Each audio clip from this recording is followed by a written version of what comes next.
Expirando ya el siglo XX, los motores básicos que impulsan el desarrollo económico dominicano se encontraban en plena faena productiva y cerramos el siglo con promedios de crecimiento que igualaban a cualquier otra etapa de mayor producción registrada anteriormente. Salud.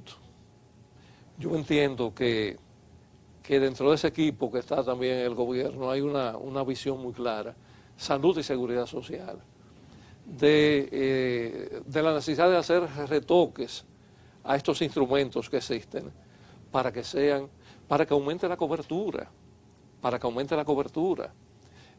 nosotros no podemos seguir teniendo una parte tan amplia de la población fuera de la seguridad social, tanto en la parte de salud como en la de pensiones. Esos son elementos imprescindibles, y creo que se están haciendo y se van a hacer retoques o acciones que van más allá de retoques en estos aspectos. Luego lo otro es, hay muchas cosas, en lo que tiene que ver con lo económico, con la macroeconomía. Pedro, los fondos de pensiones, ¿tú sabes cuál es el monto? Más de 4.000 millones de dólares si lo llevamos en divisas fuertes. Se creyó, cuando se creó el sistema de seguridad social y de fondos de pensiones, que ese iba a ser, porque son fondos crecientes, se van multiplicando en el tiempo.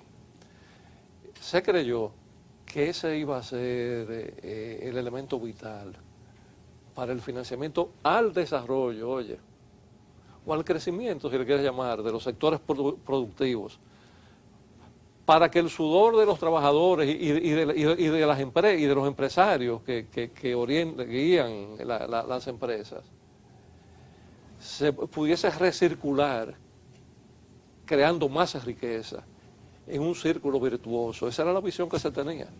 Así no ha sido así, no ha sido así hasta el momento. No hemos podido manejar ese asunto, nos ha desbordado por una serie de razones que no tendríamos tiempo para abordarlas en este programa.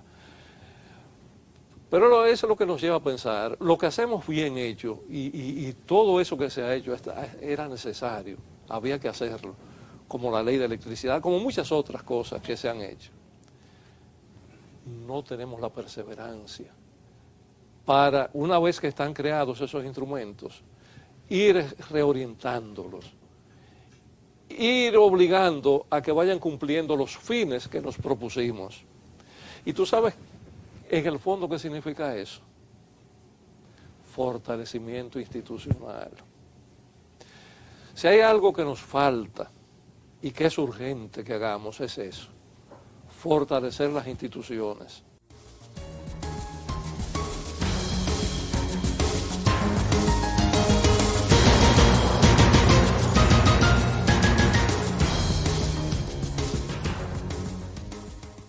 Los costos ya insostenibles de un estado de bienestar, del welfare state, o sea, que tú decías, bueno, ¿quién va a pagar esto? O sea, porque eran países con presiones tributarias de 40, 45%, con deuda pública cercana al 100%, déficit fiscales grandes, y de repente le explota esto y dice, bueno, ¿y cómo me muevo ahora? Porque tengo una crisis, bueno, tengo que emitir más deuda, y entonces ahí viene luego la crisis de la deuda soberana. Estados Unidos, aunque no escapa esa realidad, no tiene un problema de la magnitud que tienen algunos países europeos, porque el sistema de bienestar en Estados Unidos todavía no llega a ese nivel. Va en camino, y por eso hay toda una discusión en Estados Unidos de qué se va a hacer con el sistema de pensiones, qué se va a hacer con el sistema de seguro de salud, que están resultando ser totalmente incosteables. Fíjense que ahora mismo en España el presidente Rajoy está planteando, bueno, vamos a elevar la edad de retiro de 63 a 67, porque esto no aguanta, realmente esto no aguanta. Pero otra cosa hay que decir, aunque ese no es el tema de hoy, pudiera llevar un análisis muy a fondo de parte suya, entre otras cosas porque esos sistemas de pensiones descansan esencialmente en aportes presupuestarios. Claro. Y no se ha procurado como el de aquí y como el exitoso chileno, de capitalización individual y que sea reproductivo en claro, y si cayó el rendimiento, cayó, y si subió, bueno, subió. Chile se asustaron mucho con la crisis del 2008, porque muchas de las acciones, como tú decías, hay mucho dinero de los fondos de pensión invertido en acciones, no solo de empresas locales, sino Chile permite que parte de los fondos de pensiones puedan comprar bonos extranjeros y algunas empresas clasificadas AAA, ellos son en eso más abiertos. Y es un mecanismo que tienen para evitar la apreciación de la moneda, que es un problema que ellos enfrentan. Pero en ese momento bajaron los valores de los fondos de pensiones y mucha gente dijo, ay, me va a caer mi pensión, pero ya se han recuperado. En primer lugar, se había acumulado un injustificable desbalance social, pues mientras habíamos multiplicado exponencialmente la riqueza, esta riqueza había sido mal repartida, dejando deudas sociales de tal envergadura que nos exponíamos a un estallido social. En segundo lugar, no existían planes de combate a la pobreza promovidos por el Estado, mucho menos por parte del sector privado. El 50% de la población dominicana era pobre, como ya lo había advertido un estudio a ese propósito, patrocinado por el Banco Interamericano de Desarrollo, y de este 50%, la mitad, el 25%, se encontraba en pobreza extrema. Julio, como has estado por etapas al servicio del Estado también, ahora eres consultor privado y también das servicio al Estado, has participado en momentos estelares. Primero, en lo que yo llamo el diagnóstico de la pobreza. El momento en que nos damos cuenta que a pesar de todo lo acontecido hemos dejado atrás una tremenda deuda social y de pobreza. Luego en el diseño de la respuesta a ese problema y también en la aplicación de políticas para combatir la pobreza, cosa que conoce muy bien. También has participado, como decíamos ahorita, en otras políticas públicas que van a repercutir en el presente y futuro de la nación. Hablando del momento en que nos descubrimos un país pobre, que por cierto provocó tal el despido de funcionarios cuando el presidente Balaguer conoció las cifras reales de la pobreza dominicana. Bueno, esos recuerdos fue cuando yo fui designado director de la Oficina Nacional de Planificación, la entonces llamada UNAPLAN, que ahora fue sustituida por el Viceministerio de Planificación en el Ministerio de Economía, Planificación y Desarrollo, en el año 1991. Recién se habían comenzado, inducidos por organismos internacionales, algunas políticas de amortiguar lo que había sido en ese momento el impacto del programa de ajustes que el presidente Balaguer había iniciado en el año 1990 con la llamada nueva política económica, que precisamente se inició en agosto del año 90, casi coincidiendo con la invasión de Saddam Hussein a Irak, a Kuwait, y el inicio de la guerra del Golfo Pérsico, que disparó los precios del petróleo a unos niveles nunca conocidos y que además permitió realizar un ajuste interno de esos precios de los combustibles que habían sido uno de los principales elementos para desarticular el modelo, la estabilidad que se había logrado hasta 1986 y que con las políticas de subsidiar el tipo de cambio que se le otorgaba a las importaciones petroleras creó realmente casi un fuego en la pradera de la economía dominicana entre el 87 y el 90. En ese momento, durante el periodo anterior que yo estaba en el Banco Central, realmente lo que más se preocupó a los hacedores de política y a los organismos internacionales fue cómo recuperar la estabilidad perdida.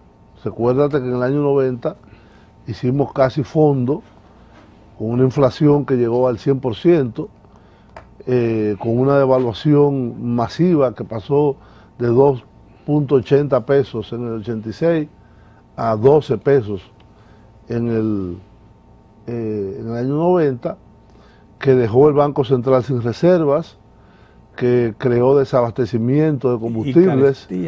el sistema eléctrico colapsó Así fue. y Domingo abajo todo. una inflación, una carestía de la vida inducida por esta inflación tan elevada que el propio presidente Balaguer, luego de conseguir quedarse en la presidencia en el año 1990, pone en aplicación una llamada nueva política económica que consistía en ajustar las cuentas públicas, bajar la inflación,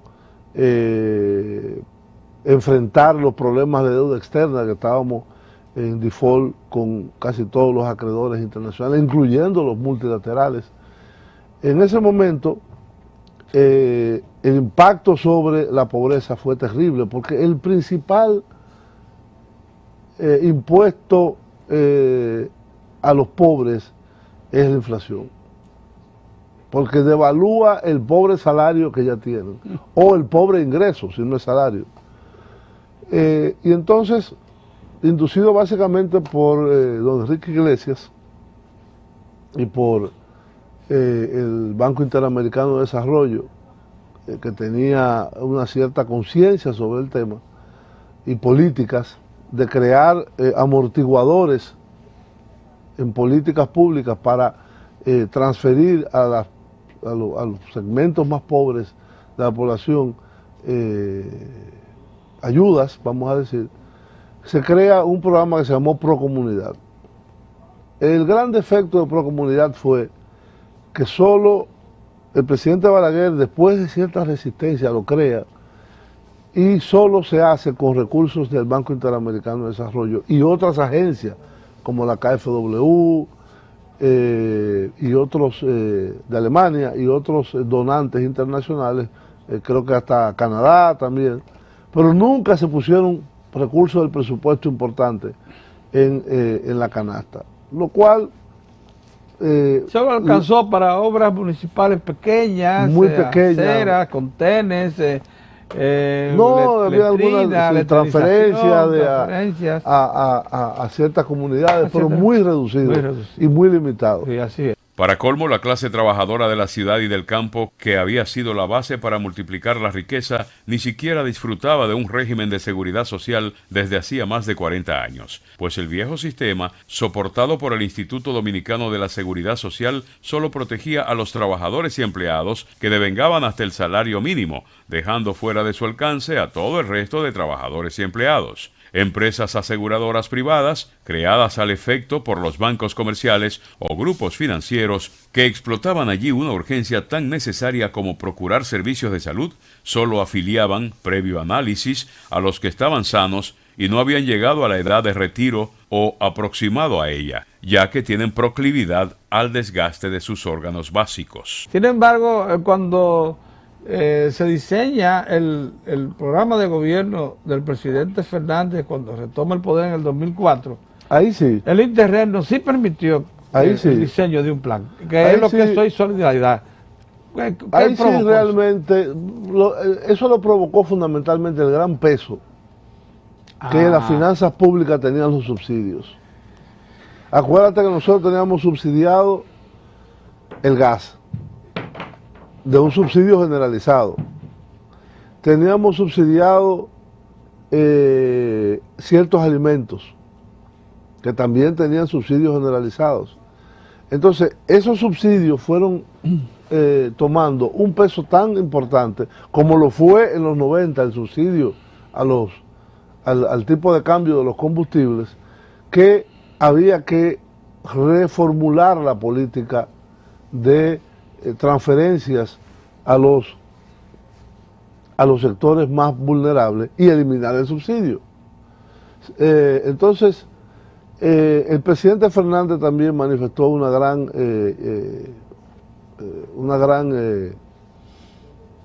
preocupación por el tema de la pobreza extrema, cómo aliviar la pobreza extrema que se había se había continuado arrastrando, aún con toda la década de alto crecimiento que fue la década fundamentalmente de los años 90. la crisis bancaria y económica del periodo del presidente Hipólito Mejía llevó 1 millón de personas a la pobreza, lo cual empeoró esa situación. Entonces, habían segmentos de la población que estaban realmente en una situación muy calamitosa. Ya el presidente Lula había implementado su famoso programa de Hambre Cero, que fue un programa similar, y logró alcanzar a 30 millones de brasileños. Y entonces en ese momento se hizo un diseño de subsidios focalizados a segmentos específicos de la población a través de un instrumento que efectivamente transfiriera una suma mensual para que las personas pudieran comprar alimentos. Ese fue el famoso programa Solidaridad. El programa de solidaridad, sí. Y el componente que se concibió primero, sí, a través de una tarjeta de crédito, con un acuerdo con el sistema financiero, con la banca. Se emitían las tarjetas de crédito a las personas que calificaban. Así es. Y se condicionó, y se condiciona todavía hoy, la transferencia de ese subsidio a una serie de indicadores como es la asistencia escolar de los hijos, por lo tanto, mejoría en el nivel educativo y el seguimiento de programas de salud pública a través de programas de vacunación, de visitas a médicos, etcétera, etcétera. El programa inició con alguna resistencia o crítica, principalmente de la oposición política y de algunos sectores, incluso colocados en la superestructura social y económica del país, que creyeron eso una política más bien de un tente ahí, como dicen los dominicanos, o sea, no atacaba el fondo del problema. No. Sin embargo, ha terminado por establecerse. Ya no hay críticas al programa. No, porque aquí tú sabes que hay una criticología, sí, de que toda acción que toma el gobierno tiene que ser criticada, sea positiva o sea negativa. Hoy es una política que hasta la oposición lo promete en campaña y dice, la voy a mejorar, en vez de eliminar. Sí. Bien, mira. Entonces, esa es lo interesante de Solidaridad y de la tarjeta de solidaridad. Primero, que se le entrega a los envejecientes, sí, a las madres solteras, cabeza de familia, a los padres de niños en situación de extrema pobreza. Y ahora también para las personas que consumen gas, que ya se le quitó el subsidio y solo se le transfiere a través del llamado bono gas. Sí. Y el bono luz también para desmontar aquel famoso programa que hizo mucho daño al sistema eléctrico, que fue el PRA. Entonces, lo interesante de Solidaridad es que una tarjeta que electrónicamente tiene como si fueran gavetas. Tú puedes tener 3 gavetas, es decir, 3 subprogramas dentro de tu tarjeta. O puedes tener uno, que es solo bono gas o bono luz. Entonces es muy versátil y muy flexible cuando se trata de venir en auxilio de aquellos segmentos y familias, bien, que están afectadas por la pobreza. Ya lo reconoce Banco Mundial, Banco Interamericano, no, es un modelo de Desarrollo, y se ha convertido en un modelo. O sea, apenas un 7% de la fuerza laboral citadina del Estado y del sector privado disponía de seguro de salud. Ni pensar de un régimen de pensiones que solo estaba disponible para trabajadores de salario mínimo del Estado y para algunos trabajadores del sector privado que lo habían logrado como reivindicación sindical ante sus empleadores. El proyecto de ley que creaba el Sistema Dominicano de Seguridad Social apenas se conforma en la administración PLDista en los últimos 2 años del siglo XX y se aprueba finalmente en la administración PRDista en el año 2001. Julio, no puedo dejar de aprovechar tu presencia porque también has tenido que ver con un asunto importante y que, por cierto, no hay sociedad que pueda decir que ha avanzado si no ha resuelto ese tema, que es el tema de la seguridad social. Estuvimos más de 40 años sin sistema. Tenemos desde el 2001 más de 40 años Y anterior tampoco teníamos de esos 40. Bueno, porque lo que había era uno limitado en el Instituto Dominicano de Seguros Sociales a los trabajadores con salario mínimo. Con salario mínimo. Y los cañeros y se eso. Se quedó muy corto. Bien, tenemos seguridad social, un 52% de la población tiene servicios médicos de salud garantizados, incluido, hay una parte ahí que es subsidiada por el Estado y la otra forma parte de su contribución y la de su empleador. Nos queda un 48% de la población. Tenemos un fondo de pensiones que ya tiene 200 mil millones de pesos de reservas. ¿Qué le falta a ese sistema para que sea universal, como lo declara la propia ley, que se apruebe en el 2001 y que comience a aplicarse en el 2003? Y que le da 8 años para implementarse. La universalidad. O 10. Quedan Sí, ya pasaron los 10 años. No, ya pasaron ya, sí. Sí, fíjate qué pasa. Yo creo que fue un gran paso en adelante la aprobación de la ley que consagra el sistema dominicano de seguridad social. Es un gran paso en adelante porque, como tú dices, partimos de cero. No nos pasa como sucedió en otros países, que fue a reformar un sistema ya existente. El gran debate en aquel momento era un sistema de capitalización individual o un sistema de reparto. Había la crítica de que a finales de los 90, en el primer gobierno del presidente Fernández, cuando se inició la discusión, de que los sistemas de reparto no eran sostenibles porque a la larga creaban una carga pesadísima. Una carga al Estado. Pero sí tienen de positivo que cubren a toda la población. Así es. Cubren a toda la población. En Europa tienen a los estados lamentando toda esa decisión. Porque cubre demasiado bueno, compromiso tú puedes racionalizar, por ejemplo, el gasto en medicina, tú puedes racionalizar el abuso que se puede hacer.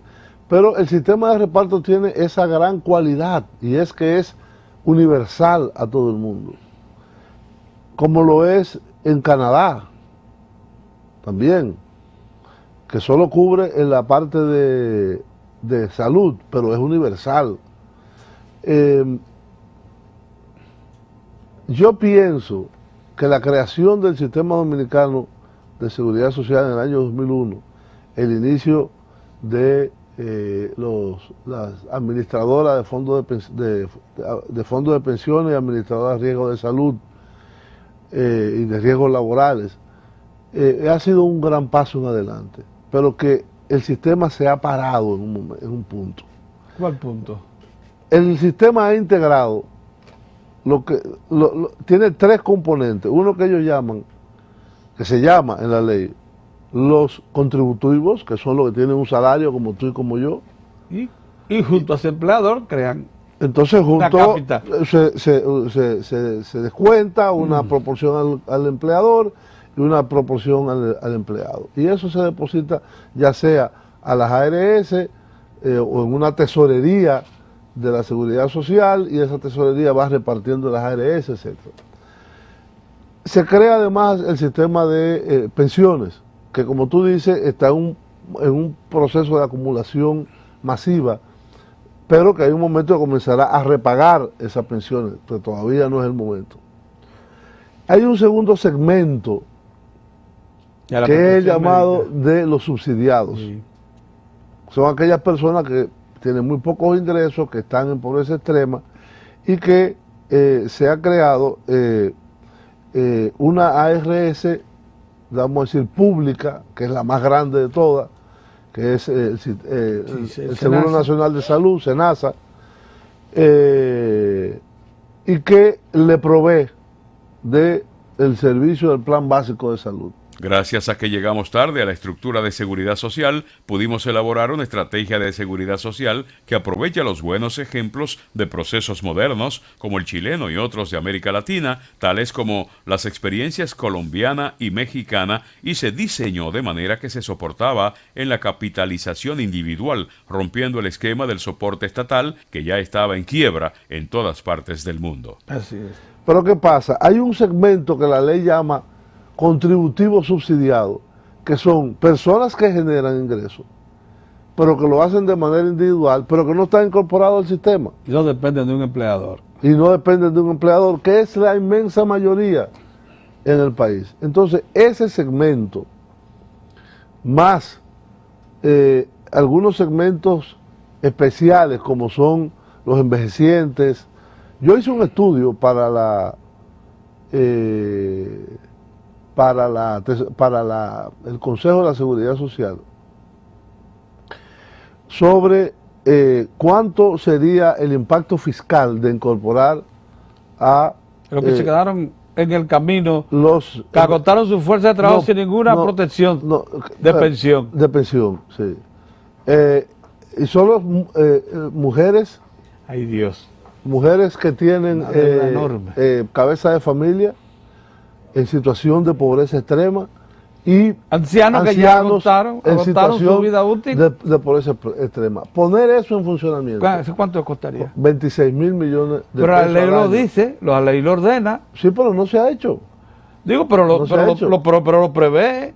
El gran problema es buscar que, por ejemplo, ese la ley dice 26 mil millones. En el año 2011 fue eso. Sí. ¿Cuál es el problema? Que para poder sostener eso, la ley crea una serie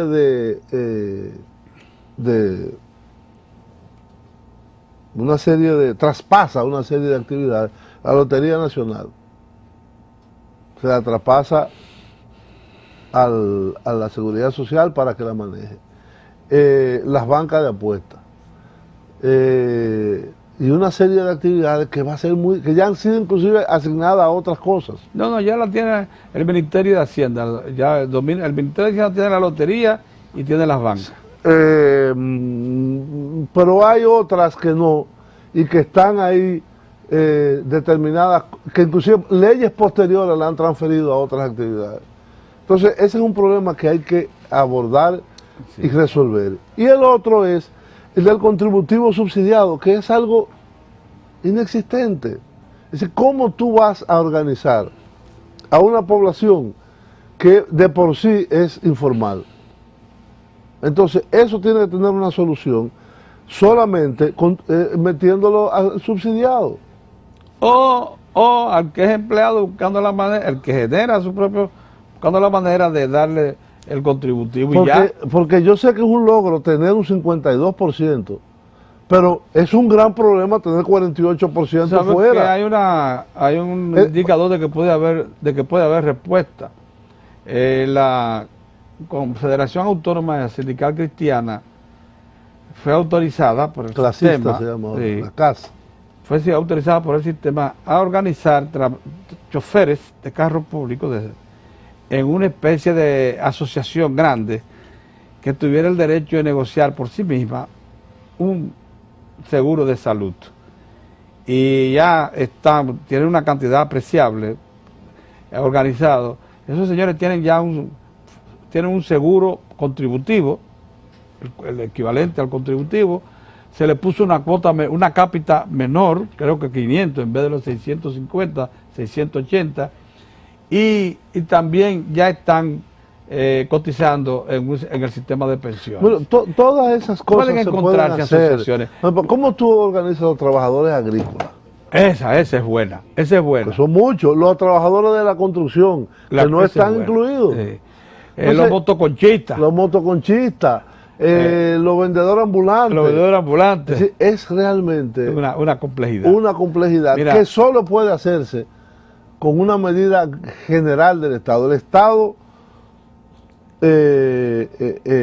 ordena a través de SENASA a que se le den los servicios y que esas personas, sobre todo en la parte de salud. Sabía que el tema fue planteado a la OIT y a otros organismos multilaterales y están haciendo una propuesta, acaban de entregar al gobierno. Ojalá.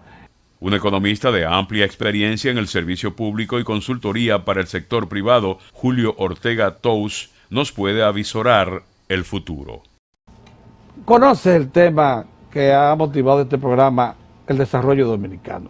Ya lo has visto y eso plantea, sin embargo, interrogantes Hemos avanzado de un Producto Interno Bruto que a la muerte de Trujillo era de 975 millones de dólares, ahora es de 60.000 millones de dólares. Tenemos un per cápita anual que crece a una velocidad en República Dominicana mayor que la media latinoamericana. Tenemos más de 5 millones de tareas bajo riego. Suministramos el 85% de los alimentos que vienen a la mesa. Tenemos un desarrollo minero extraordinario. Nos hemos convertido en una potencia mundial de la minería. Y el turismo, esas 66.000 que ya son 70.000 habitaciones, son casi el doble de cualquiera. Cuba viene detrás, Bahamas también, pero perspectivas extraordinarias. ¿Qué nos faltaría para ser un país que ya está rondando los 6.000 dólares per cápita? Dicen que los que llegan a 12.000 ya se les considera el primer mundo. Estamos a mitad de camino. ¿Qué nos faltaría para llegar a la meta? No, nos faltan una serie de saltos, vamos a decir. Es decir, yo creo que el desarrollo dominicano de los últimos 40 años ha sido muy sostenido. Hay un autor inglés que calcula los